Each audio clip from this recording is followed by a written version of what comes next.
Bonjour, c'est Johanna et aujourd'hui c'est le suivant vidéo sur la grammaire ancienne. Et l'exemple de la grammaire ancienne, c'est la grammaire polonaise. Et souvenez-vous que ce que je fais ici, c'est pas vraiment le cours de polonais.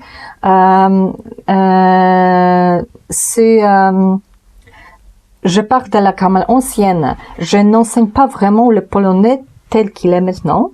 Si vous voulez ça, venez chez moi. J'ai un cours de polonais. J'enseigne le polonais comme il est maintenant. Et vous pouvez apprendre comment on parle maintenant. Sauf que aussi j'utilise cette grammaire pour expliquer des choses. Parce que ça simplifie. Parce que sinon, la grammaire polonaise de maintenant est vraiment très compliquée. Compliqué dans le sens mal faite. Voilà. Mais aujourd'hui, on a les pronoms. Pronoms. Et quand on a beaucoup de déclinaisons, ouais, les pronoms, ça se décline, comme en français. Et en fait, je ne vais pas tout lire, c'est pas possible.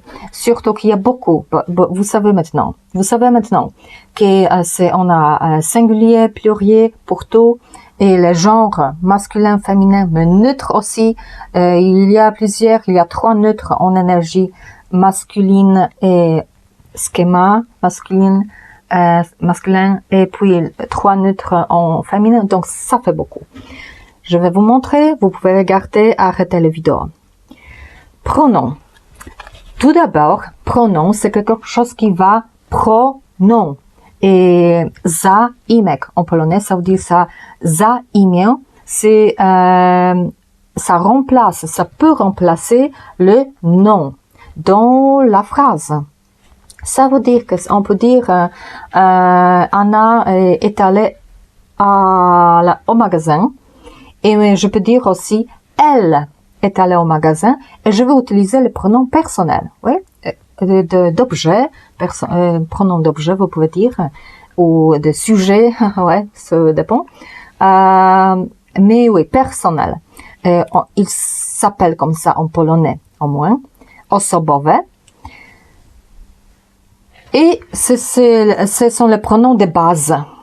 Et les pronoms de base, ce sont personnels. Et en polonais, ils se commencent avec des lettres spécifiques. Je, ja, ty, on. Et bon, je, tu, il. My, nous, vous, wy, oni, eux. C'est important, bien sûr, comme toujours, parce que je, ça provient de I, ça veut dire individualité, singularité, ego, énergie masculine. On est indépendant, c'est moi, oui, je. Je me différencie des autres. Te, par contre, c'est comme deux. Avant, c'était bien sûr pas ja, comme en polonais maintenant, ou comme chez vous, je, c'était I, ti, ouais. Mais tu, c'est comme chez vous, te, parce que c'est comme deux individualités qui se touchent. Il y a le contact, il y a la relation, te, ou sinon la masculin, par exemple, énergie masculine, qui protège l'autre, te. Après, on a on, oni, il, avec S à la fin, sinon il, elle, ça fait on, oni. Et c'est un peu comme homme, comme j'expliquais avant. O, ça fait tout. Ça fait un tout, centralisé, tout autour, mais ça fait aussi tout ce qui est hors moi et toi. Nous sommes dans une relation. Moi, je te connais, tu me connais, on s'est touché, on se connaît, mais les autres, ça c'est énigme, oui. Oh, c'est tout derrière, autour de nous. Autre, vous avez, c'est ça un peu le concept. O, on, oni, il, se. Mais il y a n, mais j'ai déjà expliqué aussi. C'est comme la ligne de vie. N, on ne sait pas quand ça se finit. Mais c'est comme na sur la surface. On voit les autres souvent, mais on ne les touche pas, on ne les connaît pas. Ce sont les autres. En polonais, on dit non, nie ou nie mowa. C'est quelqu'un qui ne parle pas. On ne se comprend pas. N, c'est non, ouais, c'est sans fin, inconnu, tout ça. Donc c'est ça le concept on, oni. Après on a mais c'est nous, et me c'est quelque chose qu'on a, mieć, posséder, avoir, pour nous. Et nous on ne bouge pas, on est bien, on est ensemble, moi et toi, ça fait nous, mais et on est bien en famille où on se connaît, mais après et on tient tout pour nous. Et sinon quand on veut donner, ça fait vous. Vous avez ça, c'est quand on veut y mouiller, mais ça fait ça fait aussi de lier, weaving, j'ai oublié encore, plier, non pas plier, faire des paniers de ratons. Et ça aussi la ligne de vie. Donner, ouais, prendre de soi et donner. Voilà. C'est ça le concept, la conception des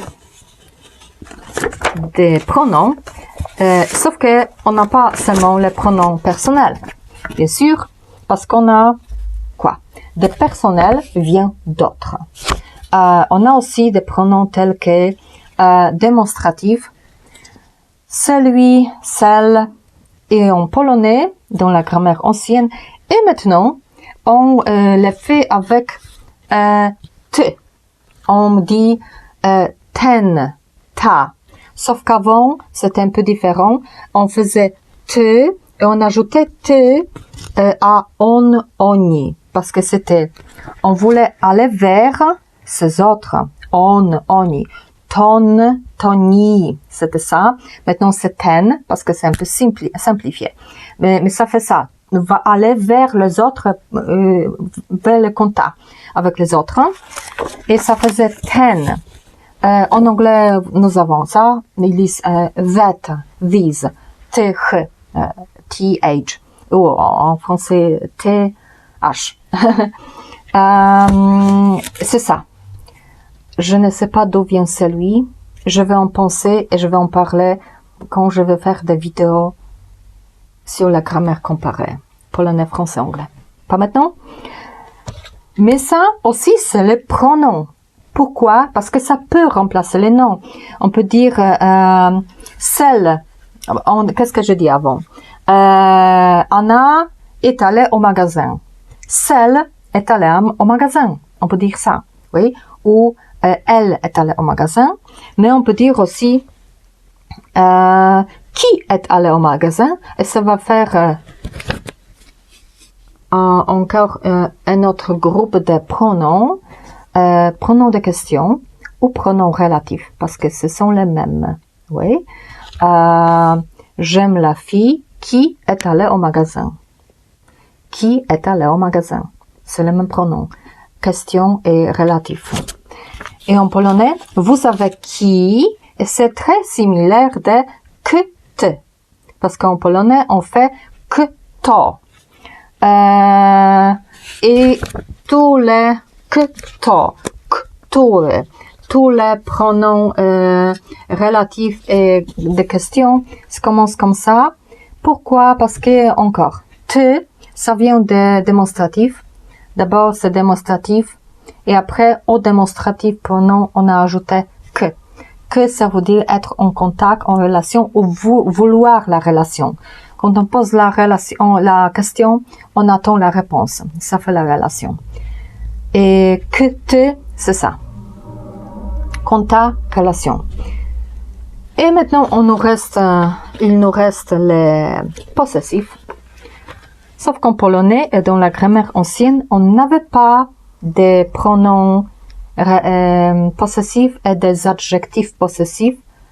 Excusez-moi de le dire, moi je pense que c'est un peu non-sens.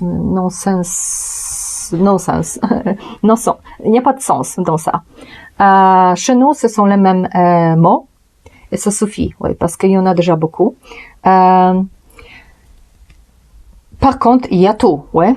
Possessif. Possessif, on faisait en mettant des dents dans les pronoms existants. Le O. Parce que O, ça fait un tout, quelque chose qu'on a, qui est autour de nous, qu'on possède. Oui, O. Un cycle, quelque chose de fermé, fini. Si j'ai quelque chose, je l'ai pour moi, c'est tout pour moi. Ouais, je peux pas avoir et ne pas avoir. Voilà. C'est pour moi, ça fait O. Oui. Et vous avez ça aussi parce que vous avez mon, ton, son, etc. Et je fais une table parce qu'en polonais c'est comme en français. Voilà. Possessif. Je mis seulement ce que vous appelez adjectif possessif, je pense. Mais la conception est la même. Un objet, un propriétaire, oui, deux ou plusieurs objets, un propriétaire, et ici, plusieurs objets, comme chat, et plusieurs propriétaires, oui. Ça fait qu'ici, on a quoi? Mój, mon, ton, son, parce que bien sûr, on a première personne, deuxième, etc. Et puis chez nous, encore, il y a des genres. Donc c'est encore plus compliqué que ça. Même dans le polonais de maintenant. Parce qu'on a mój, moja, moje. Et avant, on avait masculin, féminin. Et puis neutre, neutre, neutre. Ouais, 6 neutres. Je vais vous montrer la table dans un instant. Et après, un objet, plusieurs propriétaires, ça fait chevaux et chez nous, notre, votre, nasz, wasz. Et après, deux chats, un propriétaire, ça fait me, te, se, chez nous, moje, twoje, ich. Et après, ça fait plusieurs personnes et objets, nasze, wasze, ich, nowo, leur. Hein? C'est ça. Et maintenant, il ne reste que garder des tables, qu'il y en a beaucoup. D'abord, je vous montre pronom personnel. Ja, ça veut dire je. Comment ça se décline? Après, en bas, vous avez les pronoms tu déclinés. Ça fait il mange, je.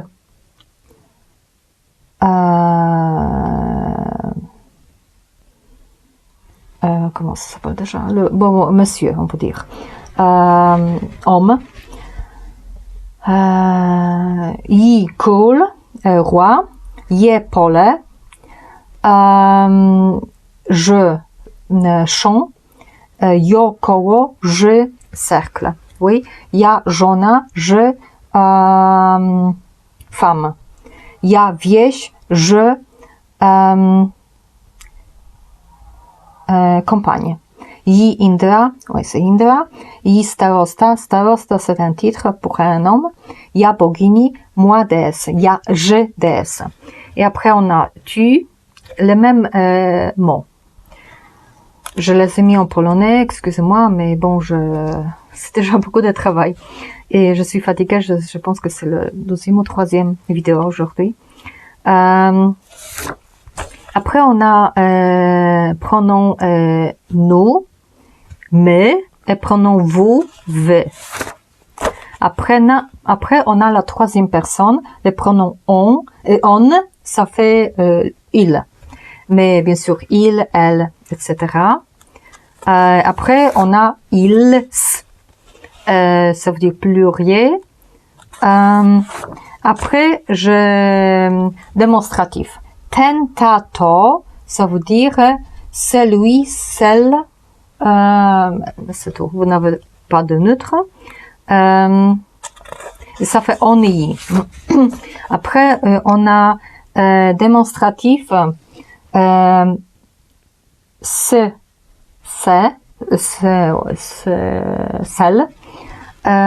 chi, te. Et après, on a pronom de question ou relatif. C'est la même chose. Ça fait que on. Kto ni, kto nie, kto nie, kto nio, etc. En polonais, maintenant, on dit kto, który, która, które, etc. Et maintenant, le pluriel, lequel, laquelle, c'est ça, mais c'est pluriel, oui. Lesquels. Kto ni. Et maintenant, dzierżawcze, en polonais, ça veut dire tenir quelque chose, dzierżyć, ce sont les possessifs. Possessif, zaimki dzierżawcze, pronom possessif, et nous avons mój, le mon, nous avons pas le mien, ouais, mon, ma, et voilà, tous les genres. Et après, pluriel, moi, moje, en bas, sur la table. Et après, c'est deuxième personne, c'est ton. Après, c'est troisième personne, c'est jego, jej, c'est son. Après, c'est qu'on a un objet, plusieurs propriétaires, nash, d'accord, et pluriel, quand on a plusieurs objets et plusieurs personnes. Et oui, après vache, vacha, c'est, vous avez écrit là-bas. Vache, vacha, c'est votre et vos. Et après, nous avons leur. C'est l'air. Ouais. Et c'est tout. Voilà. Merci. Je sais que c'est compliqué, mais bon, vous pouvez juste regarder le début d'explication. C'est tout de moi et souvenez-vous que la langue manifeste le monde.